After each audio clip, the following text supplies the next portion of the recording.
Welcome back. President Biden making some bold claims on Twitter yesterday, just like he did in his recent op-ed. The president tweeted this. At the time I took office about 16 months ago, the economy had stalled and COVID was out of control. Today, thanks to the economic plan and the vaccination plan that my administration put into action, America has achieved the most robust recovery in modern history. The most robust recovery in modern history? The tweet comes as gasoline prices reach more than double what they were when Biden took office, and inflation hits 40-year highs. Meanwhile, Democrats are still pushing more spending, trillions of new spending, as Senate Majority Leader Chuck Schumer is expected to reveal these details of his new Build Back Better reconciliation plan today at a Democrat lunch. Joining me right now is Utah Senator Mike Lee. He's a member of the Judiciary, Joint Economic and Energy and Natural Resources Committees. He's also the author of the new book, Saving Nine, The Fight Against the Left's Audacious Plan to Pack the Supreme Court and Destroy American Liberty. Senator, it's great to have you. Congratulations on the book. I want to get to your book in a moment because this is a really important subject, and I'm glad you wrote about it.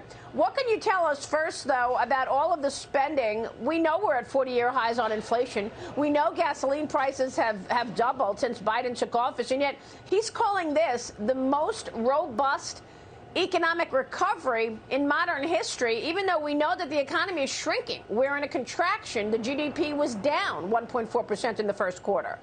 What is the president talking about? If this is a recovery, I shudder to think of what a contraction or a recession would look like. I mean, this is absolutely unbelievable. Look, the average Utah family is spending an additional $751 a month every month just for their basic monthly household expenses relative to what they were spending at the beginning of last year. He has decimated this economy. He's done so by, among other things, over-regulating and by throwing all this new government money at the economy, thus inflating the dollar. This is the predictable, foreseeable result of his actions that we're now seeing. And now he's talking about another round of Build Back Better negotiations. This is like throwing gasoline on a fire and expecting it's going to put it out. I think this is just extraordinary that we're taking a look at food inflation in America, and inflation across the board, from used cars up 22.7% year over year to the price of eggs up 22% year over year. And yet they're still negotiating a new reconciliation package.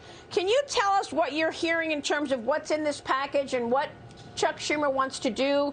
My sources tell me that there's $1 trillion in new taxes, that there is $320 billion in clean energy tax credits, and he claims 2-to-1 revenue to spending. He's got all the taxes in place to pay for the new spending that he wants. What's happening in terms of this reconciliation plan planning? Yeah, nothing's going to supercharge an economy that's sluggish, quite like imposing $1 trillion in new taxes on it and throwing, a third of $1 trillion on top of that in subsidies for green energy, subsidies for things that are already over-subsidized and that are causing our economy to be more sluggish. And he's also doing this, I think, in order to distract attention away from the fact that energy costs have skyrocketed under his policies. And so he's trying to hide that, pretending like he's going to help here, when in fact his energy policies have inflation as their goal. They have increasing the price of fossil fuels as their objective. This is a problem, and it's a problem for all Americans. I know that they would need only 50 votes for the reconciliation package. Do you have any idea if Joe Manchin and Sinema are on board with this new package? I don't. Look, I have great confidence in Joe Manchin and Sinema and their ability to stand up for the administration, to the administration. Okay. And every single time this goes through, one or the other, sometimes both, ends up having a concern. I am worried, though. I'm worried that they're even entertaining this at this moment. I wish they weren't. Because if there's one thing that we don't need, it's this reconciliation package. This thing will do great harm to the economy. And so I hope they will continue to stand up to the White House as they have in the past. And they're not going to go along with this because it would be bad for the country and horrible for the economy.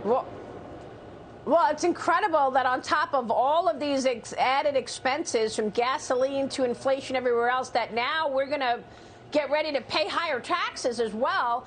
The White House has invoked the Defense Production Act yesterday to expedite the production of solar panels. The administration claims it's an effort to lower energy costs and create new jobs, Senator. What's this all about? Is this administration also rolling over once again for the Chinese Communist Party by removing China tariffs? Yeah, so look, this isn't a plan. This is a pipe dream. The idea that this is going to help the economy is absurd.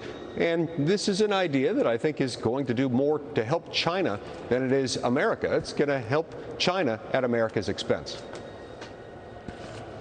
You write about the left in your new book about the effort to pack the Supreme Court. Your book is out today. Tell me what they're trying to do and why you see this as dangerous.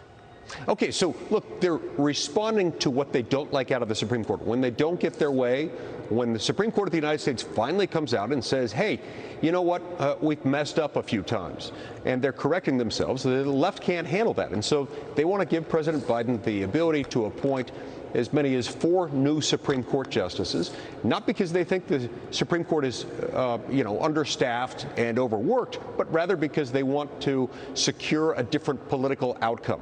Anytime we do this, we call this court packing. Court packing is bad. As I explained in Saving Nine, the last president to undertake this effort was President Franklin D. Roosevelt, another Democrat, one who Joe Biden holds out as his idol, who he wants to emulate. The last time it happened, it failed legislatively, but it left a horrible mark on the Supreme Court and our constitutional system. I explain all this in Chapter 4 of Saving Nine, which is out today.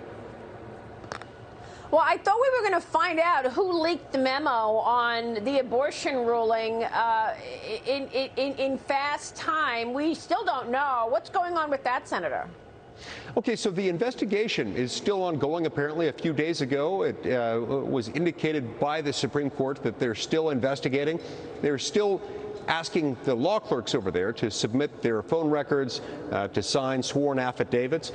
I still believe they're going to find the leaker. And I also believe that the leaker will never practice law again and should never practice law again. This is part and parcel. This is exactly what a lawyer is expected to be able to handle, which is the opportunity to deal with information not belonging to the lawyer and do so responsibly and consistent with his or her obligations under the law. So this is disgraceful. Right. It's unprecedented. Nobody's ever leaked a complete draft opinion before. They're doing this to try to delegitimize the court. This is part of their same effort to try to pack the court so they can remake it in Joe Biden's image. Right. So the leak sort of helped them to move that ball forward. Senator, we will pick up your book. We appreciate you joining me this morning. Senator Mike Lee here in D.C. Thank you, sir.